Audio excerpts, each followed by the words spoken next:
Joining me now for a fair and balanced debate, former Deputy Assistant to President George W. Bush, Brad Blakeman, and Fox News contributor Jehmu Greene, who is the former president of the Women's Media Center. All right, panel, thanks so much for being here. So they think that the term illegal immigrant is offensive. Jehmu, do they have a point?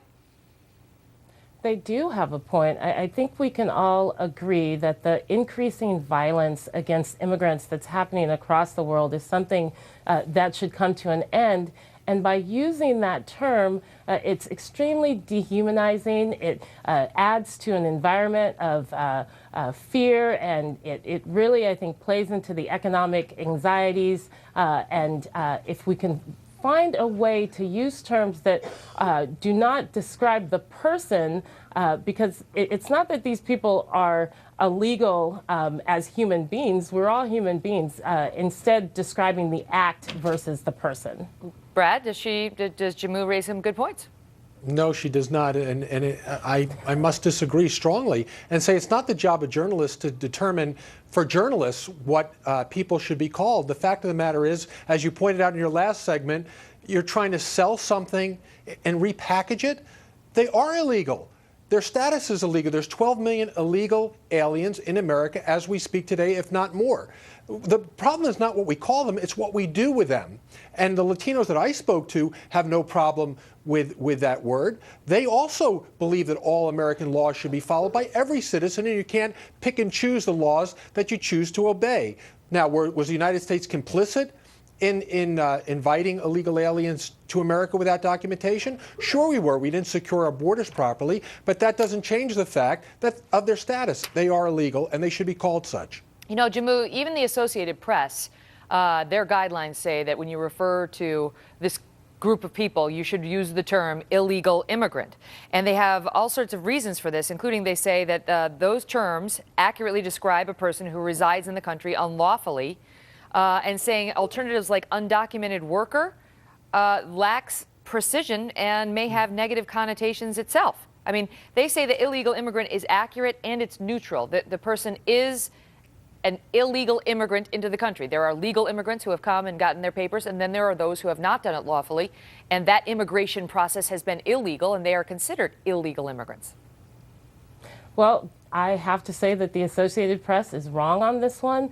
And I think if people look at campaigns similar to the one that Color Lines is doing, Drop the I word, the AP is going to come around and realize that their current style guide is wrong. And it absolutely, Brad, to your point of what the role of journalists is in this situation, it absolutely is up to journalistic organizations to change their style guides, to provide advice to journalists out there as far as how we cannot contribute to an environment of hate, the economic anxiety, the your job is to violence. report. Your job is to report the news, not to determine what words should be used by contributing to an Let increase in violence. me just ask you this, Brad, because how far could you take this? I mean, you could say that a burglar is an unauthorized visitor. You know, you could say that a rapist is a non-consensual sex partner. I mean, which obviously would be considered offensive to the victims of those crimes. So how far could you take this?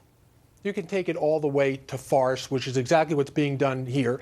Their main mission in dumbing down the name, Megan, is because they're seeking amnesty for these individuals.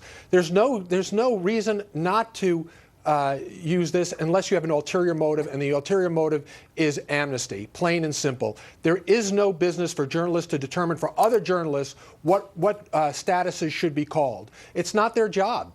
What about it, Jehmu? I mean, as somebody who used to head up the Women's, Media Research Center, what about that? What if there was a push by the Criminal Defense Bar to rebrand the use of the word rapist to non-consensual sex partner? I think it's apples and oranges. You know, the immigration issue in this country and around the world is very complex, and dumbing it down to referring to human beings as being illegal is not something that any journalist who has integrity should be doing. But let me ask you this, because your point seems to me to speak to the short form which a lot of us use, and you can make a good argument, I think, that you shouldn't be short forming it to illegals, the illegals. But, Absolutely. But the longer term illegal immigrant, your point doesn't really speak to that, because the illegal, the use of that word, it's describing something. It's not describing a human being, it's describing the immigration status. It's describing status. That's exactly right. You're not attacking you know the what individual. it's also doing, Brad? It is increasing violence against immigrants. And I would hope that we could agree that that is something that, if there are ways that language can stop the increasing violence against immigrants, that's not just happening in this country, but around the world, that would be something that we would all want to see happen. But Brad, I'm going to give you the chance, but Jehmu, I just want to follow up. Where is your evidence that the use of the term illegal immigrant is creating violence against illegal immigrants?